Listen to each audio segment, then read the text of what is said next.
వాడారు ఇప్పటి వరకు. ఎక్కడికి బై బై రోడ్ అనేది అవాయిడ్ చేసేస్తారు ఆయన, ఎక్కడికి వెళ్ళరు. ఏంటి మరి ఇవాళ ఏంటి, ఎందుకు పారిశ్రామికవేత్తలతో వ్యాపారవేత్తలతో మీటింగ్ అంటున్నారు? పారిశ్రామికవేత్తలకి అందరినీ రమ్మని అడిగారు. ఉమ్, పారిశ్రామికవేత్తలు, నేను అచ్యుతాపురం అనే నా కాన్స్టిట్యున్సీలో అచ్యుతాపురం SEZ ఉంది, నా పక్కనే పరవాడ SEZ ఉంది, ఈ రెండింటి ఫార్మా కంపెనీ ఇది ఉంది. సో ఈ రెండింటికి దగ్గరకు కూడా అనేకమైన కంపెనీలకి మీరు రావాలి, మీరు పాసులు తీసుకోండి, ముఖ్యమంత్రి గారితో మీటింగ్ అది ఇది అన్నారు. నేను అడిగాను, నాయన మీరు వెళ్తానంటే, బాబు అచ్యుతాపురంలో ఎన్ని కంపెనీలు మూతపడిపోయి మీకు తెలుసా లేదా? మీకు తెలుసు, మళ్ళీ మీరు అడిగితే ఎలాగంటే నన్ను ప్రశ్నిస్తున్నారు.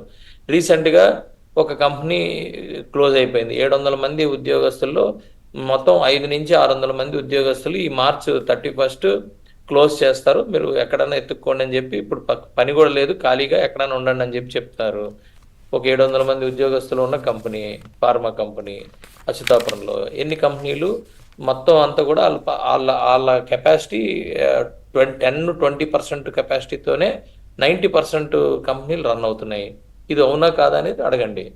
మరి కొత్తగా వచ్చిన కంపెనీలు ఏం మాట్లాడతారు? కొత్తగా ఏ కంపెనీలు వస్తున్నాయి, ఏ కంపెనీలు తీసుకొస్తున్నారు? ఇవన్నీ కూడా నేను అంటుంది. రుషికొండ గురించి మనం ఇప్పుడు మాట్లాడుకున్నాం కదా, రుషికొండ గురించి మాట్లాడుకొని ఓపెనింగ్ చేసి ఇంత యాగి చేసి కొండను గుండు కొట్టించి అక్కడ ఏదో బిల్డింగ్లు కట్టి, అది దేనికి కడుతున్నారు ఇప్పుడు చెప్పరు. ఓపెన్ చేసిన తర్వాత కూడా చెప్పలేదు, హాస్యాస్పదం. ఓపెన్ చేసిన తర్వాత కూడా అది టూరిజంలో ఉందా, లేకపోతే జనరల్ అడ్మినిస్ట్రేషన్లో ఉందా, దేంట్లో ఉంది, ఆ ప్రాపర్టీ దేంట్లో ఉందా అని కూడా తెలీదు. ఎంతకీ అసలు గవర్నమెంట్లో ఉందా, లేకపోతే అది కూడా తాకట్టు పెట్టారా? అది కూడా ఉంది కదా మా దగ్గర. విశాఖపట్నంలో నేను ఫస్ట్ నుంచి చెప్పుకుంటా వస్తున్నా, ఒక్క గవర్నమెంట్ బిల్డింగ్ కూడా లేదు. హెరిటేజ్ అనే అంటే ఎప్పటి నుంచో వారసత్వ సంపదలాగా ఒక ఇది వస్తుంది కాబట్టి కలెక్టర్ ఆఫీస్ని రిజెక్ట్ చేశారు కాబట్టి కలెక్టర్ ఆఫీస్ తాకట్లో లేదు.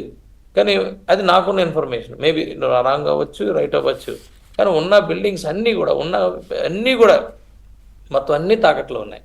ఇది వాస్తవం. ఎక్కడ ఏంటి ఎలా అని చెప్పండి, నాకు చెప్పమనండి.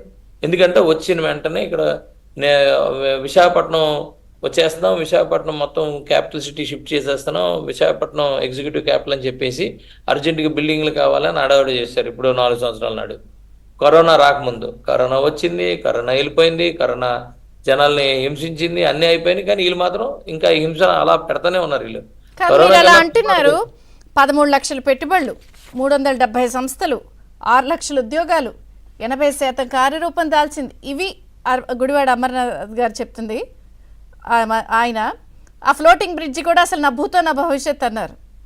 అదే నా భూతే, అది నా భూతే, ఫ్లోటింగ్ బ్రిడ్జ్ భూతే.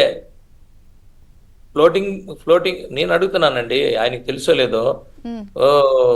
మాకు విశాఖపట్నం చంద్రబాబు నాయుడు గారు ఉన్నప్పుడే మొత్తం సీ కోస్ట్ అంతా, అంటే మెయిన్ ఏదైతే మనకి ఆర్కే బీచ్ దగ్గర నుంచి ఉడా పార్క్ వరకు ఏదైతే ఉందో, అదే అంటే కోస్టల్ బ్యాట్ నుంచి ఉడా పార్క్ వరకు, మీకు కూడా తెలిసి ఉంటుంది విజయ్ చంద్రిక్ గారు. అది ఏదైతే ఉందో అందమైన ఒక బీచ్ రోడ్డు, అది ఆంధ్రప్రదేశ్కే తలమానికం. అది ఆ బీచ్ రోడ్డు డెవలప్మెంట్, ఇంకా ముందు పార్కులు, ఇవన్నిటి డెవలప్మెంట్కి 450 కోట్లు 500 కోట్లతో డెవలప్ చేయడానికి ఆల్రెడీ ఫ్లోట్ అయింది. చంద్రబాబు నాయుడు గారు ఉన్నప్పుడే ఫ్లోట్ అయింది. ఆల్రెడీ VMRDA డెవలప్మెంట్ దీంట్లో చేశారు, దానికి కాంట్రాక్టర్ని అలాట్ చేశారు, అన్నీ చేశారు. కానీ దాన్ని ఇప్పుడు వరకు చేయలేదు. ఏది 450-500 కోట్ల పైనే, 500 కోట్ల పైనే ప్రాజెక్ట్. అది కానీ వచ్చేస్తే, ఆ ప్రాజెక్ట్ వస్తే ప్రొటెక్షన్, సీ కోస్ట్ ప్రొటెక్షన్, ఒక పక్క పార్క్స్, ఒక పక్క రోడ్స్, రోడ్ పక్కన మళ్ళీ వాకింగ్ వేస్, అనేకమైంది. మీరు కావాలంటే మీరు కొడితే వస్తుంది, ఏదైనా నెట్లో కొడితే వస్తుంది.